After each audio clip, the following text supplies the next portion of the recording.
Vikram Singh sir हमारे साथ जुड़ रहे हैं, फॉर्मर डीजीपी हैं। विक्रम सिंह सर, इस घटना के 24 घंटे के अंदर पुलिस की तरफ से एक स्टेटमेंट आता है कि यह लव जिहाद का मामला नहीं है, सुसाइड का मामला है, और आज खबर आती है कि लव जिहाद के एंगल से भी जांच करेंगे। अब सवाल यह है कि अगर तब नहीं था तो अब जांच क्यों की जाएगी? अब एक मंत्री कह रहे उस दबाव में, या पुलिस ने जल्दबाजी कर दी वो स्टेटमेंट देने में, क्योंकि तब तक कुछ भी नहीं निकला था, केवल एक केस आया था और 24 घंटे के अंदर पुलिस के एक बड़े अधिकारी ने कह दिया कि नहीं नहीं जी, ये लव जिहाद का मामला नहीं है, ये मामला केवल सुसाइड का है। कैसे देख रहे हैं पुलिस की जांच को? नमस्कार शुभांकर जी और अन्य विद्वान पैनलिस्ट।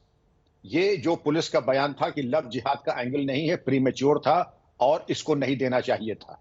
बेहतर बयान ये होता कि सभी सबूतों का मूल्यांकन किया जा रहा है, विवेचना के उपरांत जो तथ्य आएंगे उससे आपको अवगत कराया जाएगा, और पहले ही एक लाइन पकड़ लिया और उसके बारे में खुलासा कर दिया, ये चीज प्रीमेच्योर है और अनप्रोफेशनल है। तो पहले आप इसको देख लीजिए, मूल्यांकन कीजिए। विवेचना में समस्त बिंदुओं का समावेश करते हुए विवेचना की जाती है। मां का बयान, अंकल का बयान, सहकर्मियों का बयान, जो 72 घंटे में व्हाट्सएप चैट हैं, ईमेल्स हैं, एसएमएसेस हैं, और जो भी सहकर्मियों के साथ अगर कोई वाद विवाद हुआ है, खाने के दौरान कोई वाद विवाद हुआ है। मैं देख रहा हूं कि एक क्लिप में ये लड़का शीजान मृतका को पुशअप्स करा रहा है या चिनअप्स करा रहा है। किन परिस्थितियों में वो चिनअप्स करा रहा है, क्या उसका बैकग्राउंड है, ये सब चीजें विवेचना का विषय है और इसके ऊपर कम से कम मैं टिप्पणी अभी नहीं करूंगा। लेकिन पुलिस को चाहिए कि समस्त बिंदुओं को समावेश करते हुए इलेक्ट्रॉनिक, वर्बल और सर्कमस्टांशियल, उसके आधार पर जो वो अकाट्य सबूत पेश करेंगे धारा 306 आईपीसी की, उसके बारे में उनका बयान आना चाहिए था, न कि पहले ही कह देना कि लव जिहाद का एंगल नहीं है। वो उनकी क्या मजबूरी थी कि उन्होंने ये बयान दिया है?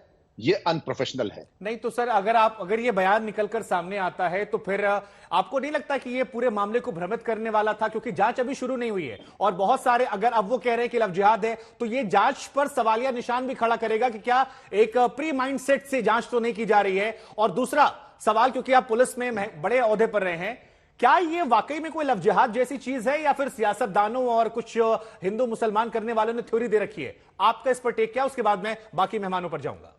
बिल्कुल, मैं 1 मिनट में आपकी कम में आपका जवाब देता हूं। सबसे पहले ये कह देना ही अनप्रोफेशनल है कि ये लव जिहाद नहीं है। अभी पोस्टमार्टम हुआ नहीं, आपने कभी 24 घंटे विवेचना को दिए नहीं, किस बुनियाद पे आप कह रहे हैं ये है ये नहीं है? 90 दिन सीआरपीसी आपको टाइम देती है, आप और टाइम ले सकते थे। बेहतर होता कि अपना होमवर्क कर लें, साक्ष्य संकलन कर लें और उसके बाद बात करें।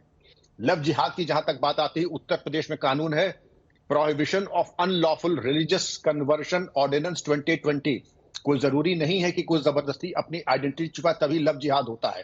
अगर किसी तरीके का मानसिक शोषण, यौन शोषण, आर्थिक शोषण, किसी भी तरीके का एक्सप्लॉयटेशन, आर्म ट्विस्टिंग या मैनिपुलेशन, ये सब लव जिहाद में आता है। किसी को इतना उस कगार तक पहुंचा दें कि वो मानसिक रूप से टूट जाए और उसके बाद उसको बाध्य करें किसी चीज के लिए। होशियार को इशारा काफी है क्योंकि समय कम है। जी बिल्कुल बिल्कुल, आपने इशारों में एक बड़ी बात कह दी। लेकिन दामिनी चोपड़ा, मैं आपके पास आऊंगा। 20 साल की लड़की उस माइंडसेट में चली जाती है कि ना उसे अपना करियर दिखाई पड़ता है, ना उसको अपने पेरेंट्स दिखाई पड़ते हैं। जहां पर वो एक म्यूजिक शूट कर रही थी, वहीं पर वो सुसाइड कमिट कर लेती है और 3 बजे मुलाकात होती है, 3:15 बजे घटनाएं होती हैं। ये वही लड़की है जिसके इंस्टाग्राम को हम चेक करते हैं तो बहुतेरी फोटोज मिलती हैं उस लड़के के साथ, जहां पर खुलकर वो इश्क का इजहार करती है। ये एकाएक जो रियलाइजेशन हुआ है, क्या ये कॉमन है? क्या इसमें आपको लगता है कि वो लड़का दोषी है, या फिर इसको दूसरे एंगल से देखा जाए कि ये केवल 2 लोगों के बीच का मामला है, छिड़काव हुआ, अलग हुए और एक इंसान सह नहीं पाया, उसने कदम उठा लिया? शुभांकर जी, मुझे बुलाने के लिए और सुनने के लिए धन्यवाद। देखिए, मामले की तह तक जाने के लिए हमारे देश में संस्थाएं हैं, व्यवस्थाएं हैं जो अपनी जांच कर रहे हैं। तो किसी भी तरह से आगे बढ़कर लव जिहाद या कोई भी ऐसा शब्द या टर्म यूज करना जिससे आगे विवाद बढ़ सकता है, टेंशन बढ़ सकती है, मुझे नहीं लगता कि वो सही है।